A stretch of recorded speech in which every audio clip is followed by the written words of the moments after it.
friends, Kim from Stamping Imperfection. Welcome to my YouTube channel. I'm excited today to share with you a fun interactive card for spring. I've got some goodies that are new and I've got a couple goodies that I've had for a while. And one of the things I've had for a while is this card stacks base die from Concord 9th.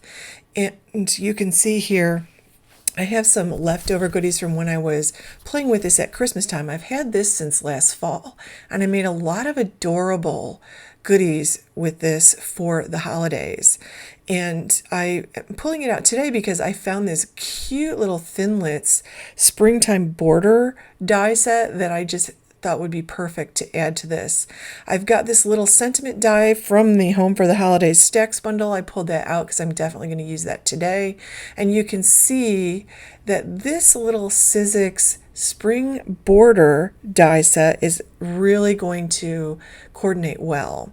And I'm excited about it. So I just was, thinking that this would be perfect with this little pop-up card die. I'm actually thinking it would be wonderful to send one of these to my mom because she has a big desk and she spends a lot of time at that desk. She loves to play her computer games, and I think this would be super sweet as a decoration for her, just to change up what she has sitting on her desk. So I'm going to create a little card with this today. And before I start, I wanted to just share a couple of tips. I have these this ring of magnets. It's got adhesive on one side. It's about 1 inch thick. I got it off Amazon, and I love this little magnet strip set, or coil. I'm probably about 3/4 of the way through that that magnet strip coil there, and I just cut off with my regular craft scissors a piece of that magnet, attach it to the packaging that comes in the package.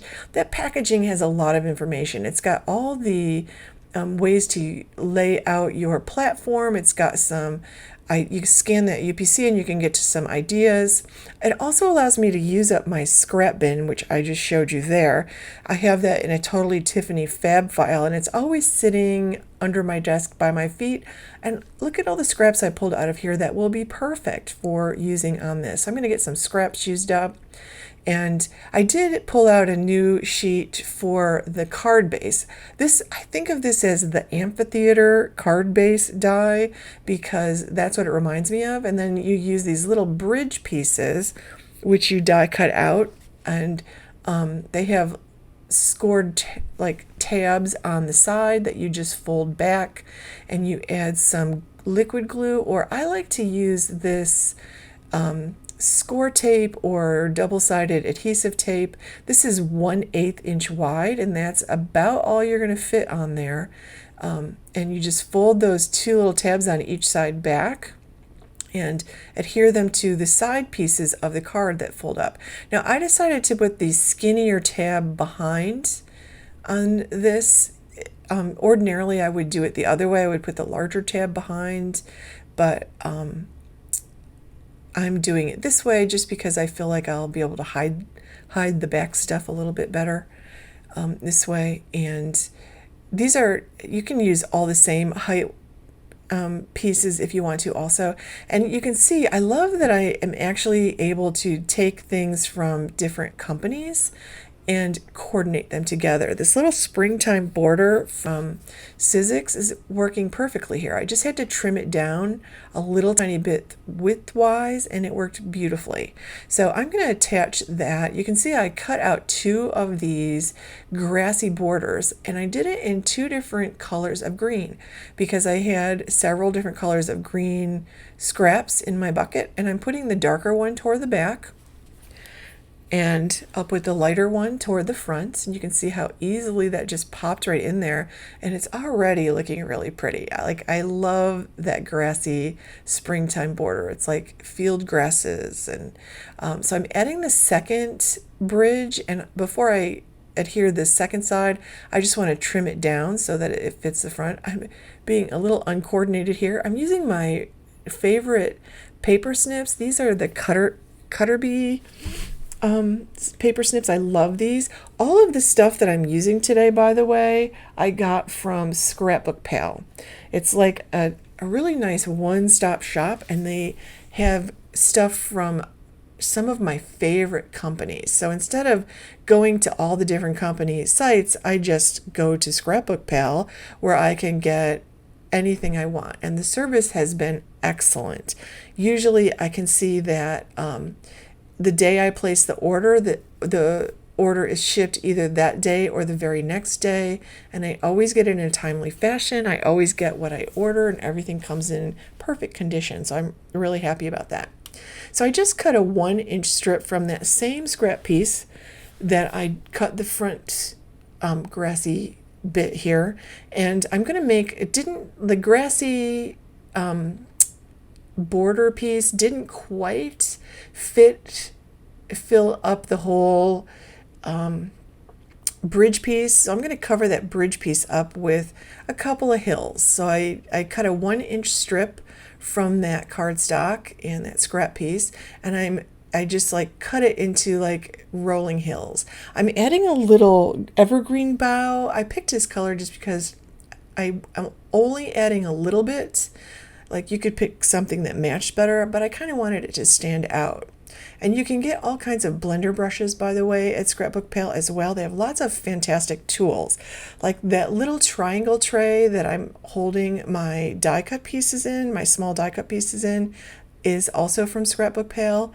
And you can see that works perfectly to hold those tiny little pieces.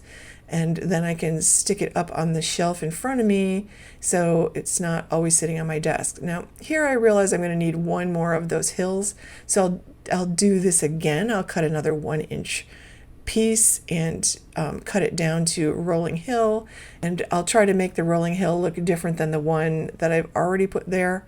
Like that one started with a high hill, I'll start with a low bit on the right hand side as I cut it.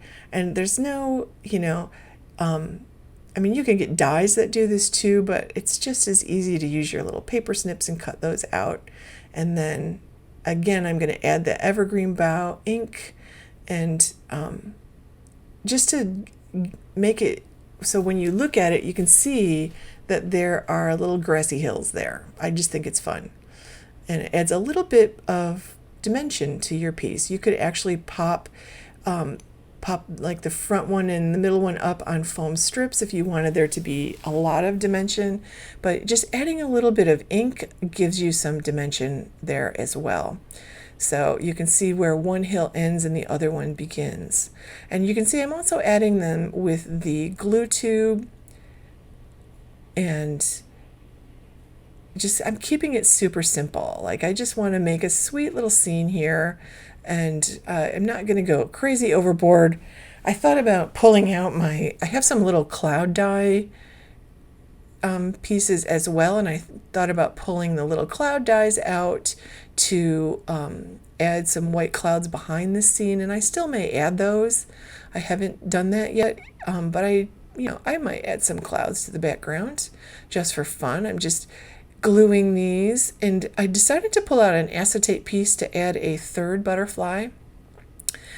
I keep the scraps of acetate when I make shaker cards and use them for this exact purpose. Like I'm adding a clear acetate piece here to hold up the butterfly behind the first bridge piece and in front of the second one. So I'm gluing it to the back of that front bridge piece, and I'll trim down the bottom if the bottom is sticking out a little bit. But you can't even see that with that grassy bit behind it.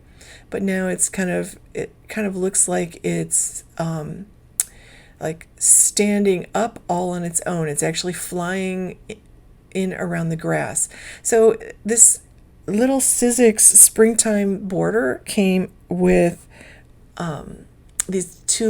it came with like 2 extra little dies that cut out a bunch of those little leaves in a few different sizes, and the other die was a little like leaf stem, and I was excited about that because I love those. I love to be able to add some extra things in. And again, if you pop things up on foam or acetate pieces, it just gives your card a little bit more dimension, and it looks fun.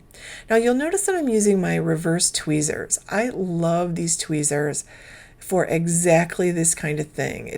I'm able to hold the little things because they clamp closed over whatever you're trying to hold. So you don't have to hold them closed to actually use them, which is really nice. And I'm going to add just a couple little leaves to one of the stems in the back there, just to add some more interesting little elements. And I'm just keeping it simple. I'm not going to add too much. I just want a few little sweet things. And this way, if I have this sitting on my desk, or if my mother has it sitting on her desk, at the end, this will fold down and fit into a regular A2 size card. And when it gets pulled out of the envelope, it pops up, and then it stands up, so it will stand up also. So I did pull out the Home for the Holidays stamp set that I got at Christmas time, and mostly it was Christmas sentiments, but it also had this welcome one, and that die came with the Home for the Holidays stacks bundle. It came actually with the die set, not with the sentiment set, but all the sentiments are designed to work with it. So I die cut out my banner first, pardon my head, and I am going to go ahead and stamp this. And I got this new ink. I got this Honeybee Stamps Intense Black ink from Scrapbook Pal. They have a lot of different black inks, so I thought I would try some new black ink, and I got this Intense Black from Honeybee Stamps, and I actually really like it.